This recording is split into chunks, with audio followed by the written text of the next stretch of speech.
Hello and welcome back to JLXP.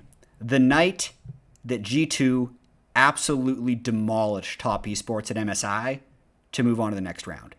And I gotta say, as a North American caster, I am so jealous that the LEC and the European fans get G2 because they are so exceptional at what they do and how they approach the game to even have a chance against these Chinese and Korean teams. Because we've seen basically since the last time G2 was competitive, how vast the gap is. And I wanted to re-hit on some of the reasons I think the gap exists, and then talk about some of the ways that I feel like G2 is closing it here at MSI. So I won't belabor it too much, but the gap between LCK and LPL is for a number of reasons, and I feel like they compound on one another. But first and foremost, it is the size of the player population, which leads to the quality of the solo queue. And I feel like that base gives them so many more high mechanic players to pick from, and then more importantly, gives those high mechanic players a extremely well outfitted gym and training facility with which to polish and upkeep their skills.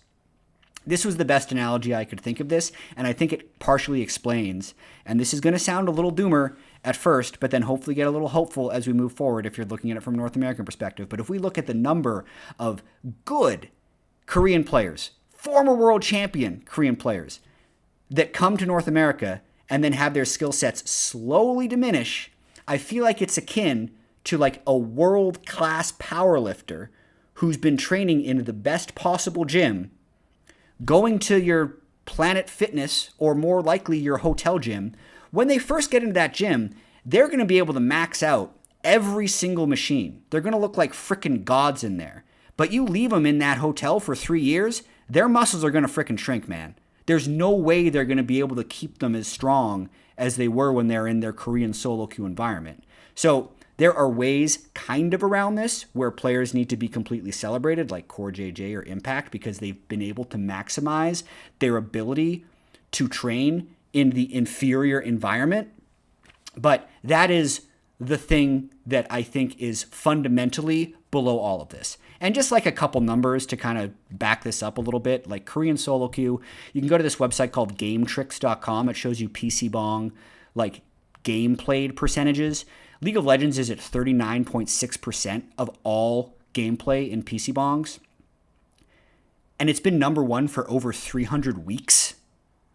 So that's just how long League of Legends has been the most popular game in Korea.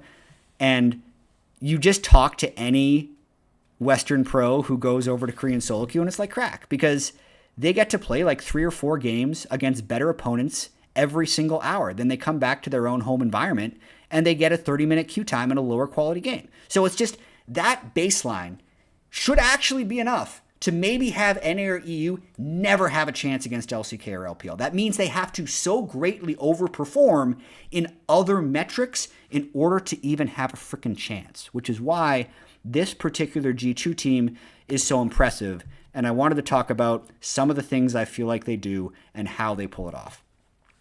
The biggest thing for me is their ability to internally validate the way they play and the champions they pick.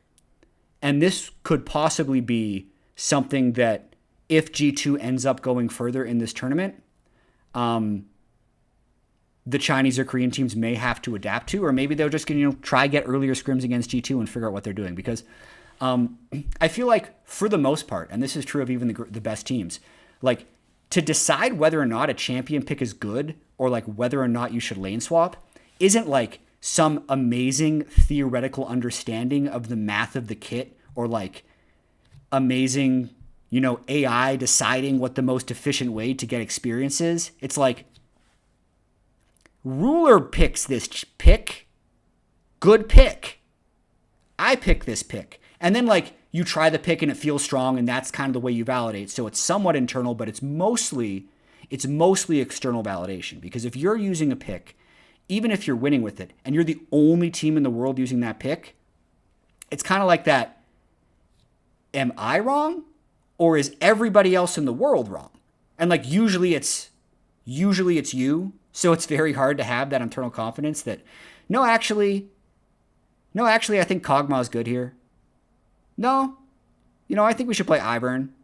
I think we should play Zach Top, et cetera, et cetera. That's just incredibly important. And then I'd say one of the unique skills they have is actually you need to go pretty deep with Duffman on G2. Dylan Falco, obviously, because he's core in their ability to draft, and it's also the players to be able to play the champions. But Duffman, I think, is probably like the best guy for prepping level 1s. And this is going to sound really dumb, but it's just because it's a really hard thing to do, like in the history of League of Legends. Because you can go through all these international tournaments where G2 was getting like legitimate level 1 kills on their opponents. Like they got a level 1 kill this tournament against Faker. I remember back in 2020 against freaking Machi Esports, they knew a bush that their top laner consistently walked into at the start of the game, and they set up a trap and killed them for first blood. Like these things actually pay off, but like to actually notice that pattern and consistently punish it is something I haven't seen any other team do as consistently as G2 when G2 has Duffman on their coaching staff. So to talk about the 3 things that I think they potentially do better than anyone else in the world at this MSI, it's their ability to internally validate their champion pool and style of play. Another really cool thing about this is they lane swapped the crap out of LEC playoffs. They haven't initiated a single lane swap this tournament. So they've kind of like internally decided that even though everyone else has now picked up lane swapping, they're freaking done with it. They're still going to be really good at it if someone swaps on them. They're going to know all the mechanics, and they're going to have an advantage because they're bot lane, and they don't have turret durability, so they just get more plates based on the structure of the map. They've learned the lane swap, but now that other people have learned it, in my opinion, they're just like, yeah, we don't actually have to do that because it only works if the other team doesn't know how to do it, and we know how to do it, so it's not going to work against us. So internal validation, champion pool, and the level 1 plans are things they do better than anyone else. I think the things that are incredibly hard to get to a world-class level at, where I feel like they're not gaining advantages on teams, but they're not losing ground on teams, would be their matchup knowledge. I'd say this stands out the most in top lane, but you even saw it in bot lane today, where even if you're not getting the raw number of hours that these Korean and Chinese players are in solo queue playing matchups, like the first 3, 4, 5 levels of a laning phase, you can practice and study and really have a super good idea of what you're doing. Broken Blade mentioned he's been working with Alfari, who I know is incredibly good with his matchup knowledge. And Broken Blade has been doing amazing in his early laning phases on all his picks. And then today, Hans and Mickey, like he mentioned in his post-game interview, oh yeah, in game 1, they just straight up disrespected us. And Mickey and Hans knew when they had the kill angle, so they just took it. In game 2, they definitely understood the matchup of Braum Kog'Maw into, it was Draven and I think Renata.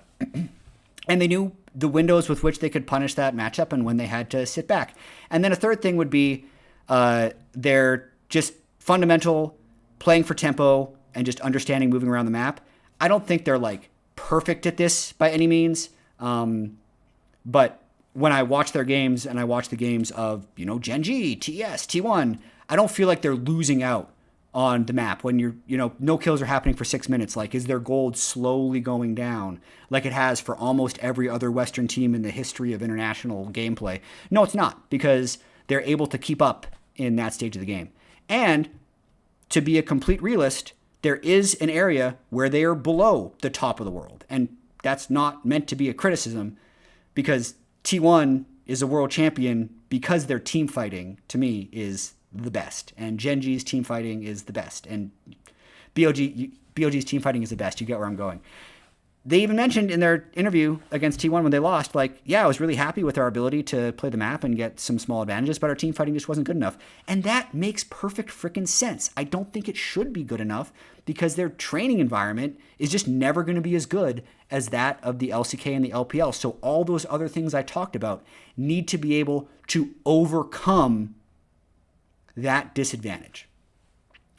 To go a little more into detail, just some impressive things that I've seen about G2. They are the only ones to play at this MSI. Leona, Lilia, Kog'Maw, Bel'Veth, Yasuo, and Jinx. A lot of people have played Zac. It's like 3-6 or 3-7. Broken Blade is 2 of the 3 Zac wins. People have picked it, they just haven't been able to win on it, like G2 has. They're also the only ones to win with Rek'Sai. Tian and Umti both picked it, lost. And they're a vast majority of the Poppy wins, because Mickey has won, I believe, 4 support games on it. So their champion pools are incredibly deep, and they overcome that advantage. So it's like, I just wanted, this is going to end up being a pretty short video. I think I'm like 10 minutes in at the moment, to go over some of those thoughts, because I think they're important as G2 looks to advance further in this tournament. They might beat T1 in the rematch. I think the dankest timeline is TL upsets T1 and we get the G2 TL MSI rematch. Based on current trajectories, I would favor G2 in that, but we also haven't seen the T1 TL game.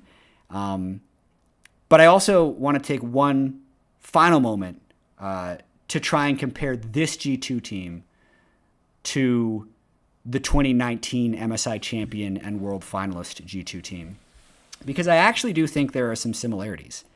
One thing that goes without saying with both of these teams is they have caps, and I do feel like he's just a special player. He has a pretty unbreakable mental. He's been able to keep his work ethic up for so long. He's just so endlessly positive. I feel like it's just going to lift any team environment. And then on top of that, he just can reach a level in game that nobody else in that region has. And he's like one of the secret sauces that I haven't mentioned for how they compete. But yeah, the similarities of the 2019 team and this current G2 team is going to be in the way that they like define the meta where other people have to chase it. Like back in 2019 at MSI, they were like quadriflexing Pyke. They could play Mage's bot lane, which nobody else could play. They could play 80 carries mid lane if they really wanted to. Like they were just by far the most dynamic and flexible team in draft, which is also true here. I think, you know, until some other like underutilized thing is discovered, like that's the way G2 is going to have a chance against this international competition. They're going to completely peak with their level 1 preparation, their fundamentals, their laning ability. But the thing that's going to make them actually be able to overcome the inferior training environment of having worse solo queue is going to be able to drive the meta with champion picks. So anyway, last thing we talked about on the desk. The other thing they did is they didn't cave to public pressure, and they have an incredibly strong mental game as a unit, because the way they completely dominated 2023 in Europe and then losing 2-0 to NA, which was like the most disgraceful thing imaginable for them, and how they kind of crumbled in that moment. The fact that their management didn't decide to move on from Hansama, whose champion pool was heavily criticized that tournament and a lot of people wanted kicked, they should get credit for.